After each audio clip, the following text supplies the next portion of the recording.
It's probably in this moment that Clay realizes he will be famous for all the wrong reasons. Hi everyone, welcome back to the Venus Blueprint. Through the eyes of Venus, we can analyze love, beauty, and relationships. After reviewing Clay and AD from episode 7 to 9, my question to you is, can fathers really be considered good fathers if they are also cheating husbands?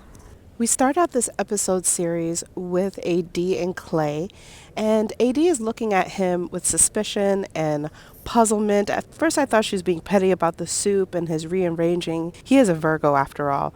But it's when he sat in retrospection and he admitted that he's afraid of disappointing her. But why, Clay? Why would you think that you would disappoint AD? Is it because you are really here to get famous and be on all of the love shows? Or is it that you have trained and exercised every muscle in your body except the one that includes fidelity? I'd also like to make a pointer out that AD is also very doubtful.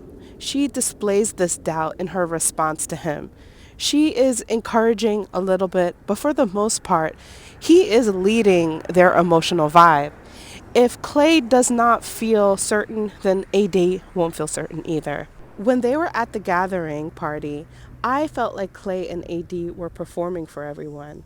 Now, Kenneth over there was an onlooker enjoying what he was seeing, but we all know that they are both doubtful of each other at this point. At the party, there's a scene where AD admits to the ladies that her and Clay have gotten intimate with each other, and I personally think that this was a bad decision on AD's part. You see, when AD and Clay were in the pods together, AD led the way in building the bond. She didn't want things to be about looks. And I think that once her and Clay got together and met each other, yes, they could see each other, but I think she should have kept that same energy about building a bond between them before giving up the goods, especially knowing the kind of guy that Clay is, where he's probably the kind of guy that's gone out to the club, he can meet a lot of girls, and he could get cookies from girls and most girls that he wants. So if all they have is sexual chemistry between them, then once they have that intimacy, that sex, then there might not be anything left between them. And at the party, I can actually see Clay doing the same thing to AD that Chelsea accused Jimmy of doing. Remember when Chelsea was like Jimmy wasn't hanging around her? Well, I can see Clay doing that to AD several scenes at the party. There are times where they get together and he just peels off, especially when Kenneth comes around. And I really feel like they're more performative.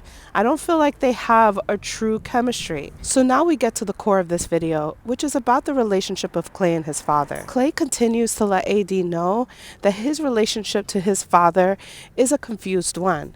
In one way, he looks up to his father because he took really good care of him. But in other ways, he realizes that his father didn't exemplify being a committed man. And he even confesses that his father took him out on certain infidelity dates. And when we get to meet his mother and his sister, we can really see the friction. I sensed it in Clay. His mom says that she has at least 23 years under his belt, but there's a part of me that doesn't feel that Clay respects that. There is a moment here where AD gets cold and the mother knows to provide a warm shawl for AD, but Clay wearing a thick green sweater doesn't budge for AD. It's like he was never truly taught how to tend to women, which is very interesting because Clay constantly says that his father was very charming to women, and Clay learned how to be charming to women. But it seems like Clay only knows how to be charming to women to get into their pants. And a big part of being committed and making fidelity a normal thing is that you truly like the person, you care about them, and when they say that they're cold, more than often, if you can take care of them, you would. So a big part of Clay learning how to be committed is to learn how to truly like someone, love someone, beyond just the ability to charm them and get in their pants. What is also easily noted is how much Clay says that he looks up to his father, almost as a way to overcompensate for the wrong that he knows his father did. But he does incessantly say how much he respects and looks up to his father. But I don't really hear him say that much about his mother. And I truly do sense that Clay struggles to respect his mother. He knows that his mother and his father was friends, but I think deep down he wonders why his mother allowed his father to disrespect her for 23 years. And I've been in the situation where a man has had a cheating father, but his father was important to him, was somebody that he looked up to, and the mom wasn't. And so I just wonder if two things can exist. Could your father be somebody that you admire and look up to, even though he disrespected your mother? Can they both exist at the same time? Or is there a form of delusion in Clay over forgiving his father, but not understanding or forgiving his mother?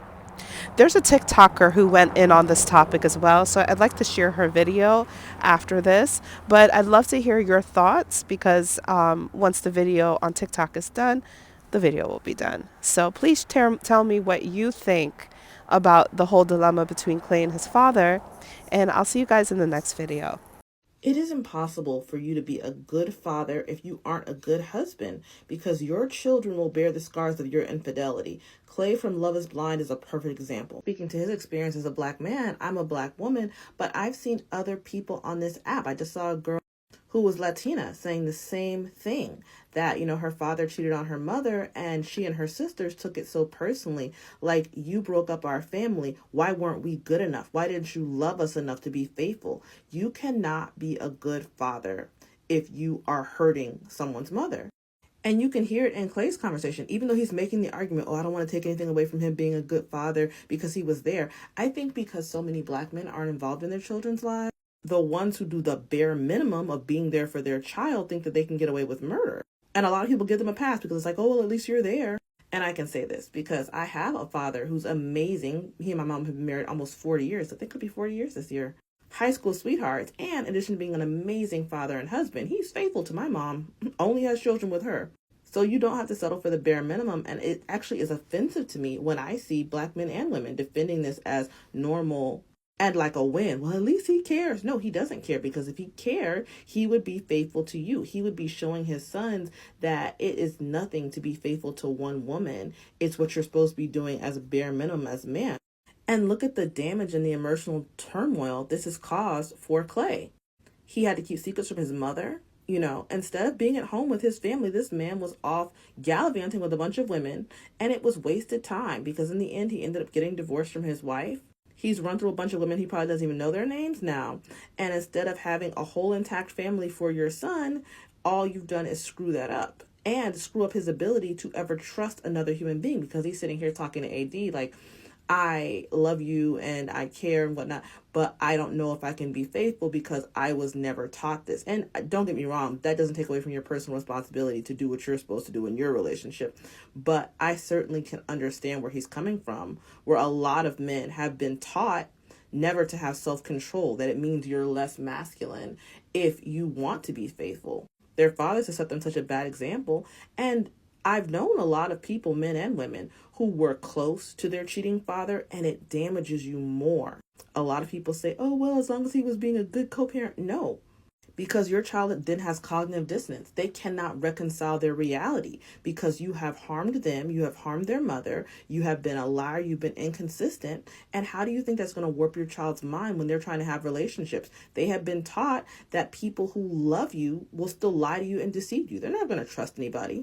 Men have been taught, hey, as long as you show up, as long as you are participatory, and as long as you give a paycheck, you can do whatever you want to your partner. What kind of men do you think that's going to lead your daughter to pick? I know a lot of women who are close to their cheating fathers, and they have never had a successful relationship because they cannot trust men, because the man that they're so close to, who claims to love them more than all the other men, has never been trustworthy. So they're like, all men are trash, so I'm just never going to trust one. And their fathers are looking real sick. Oh, well, I wanted you to get married. I wanted you to have children. I wanted you to have that joy. They're like, why? It wasn't a joy for me when you were cheating on my mom. It wasn't very joyous knowing if you were ever going to come home. Every moment that a man spends with a woman who's not his wife, who's cheating and whatnot, that's time you're stealing from your family.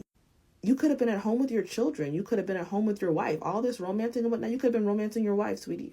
If you want to be single, be single. I never encourage anybody to get married who doesn't want to get married. If you want to be single, baby, live your best single life. Go ahead and be Al Pacino, never get married. But don't get married and think you're going to have a one-sided open marriage and, like, wife and kids at home living a Brady Bunch existence while you're out in the streets still. Go be in the streets. But a lot of men are so fucking selfish. They do not want the woman they married to have the same freedom that they want for themselves. They want her sitting at home cooling her heels with the babies while they're out in the streets having fun. If you want fun, be a single man. But they don't want to be single. They want to have all the fun of family life and the nice image of being a family guy, but they still want to have the enjoyment of a single man. And it's just not fair. It's not fair to your wife, and it's not fair to your children. And they're the ones who are paying the consequences, because I'm sure Clay's father doesn't give a damn. I'm sure he is living his best life, but his child is damaged. His ex-wife is damaged. Whether Clay marries AD or somebody else, if he has children in the future, they too are going to bear this damage. In the pods, he said he had never been to therapy. We can tell. And so that means he's going to be working his stuff out on y'all's time, deciding what kind of father he wanted to be based on the model that he was given. And either he's going to rebel and struggle against that, or he's going to embrace it as a model. But either way, his children are going to suffer because of it. If you want to be single, but you cannot take on a commitment of a family and still decide you'd like to be single as well. As we see here, it just wreaks generations of havoc, and it's not right.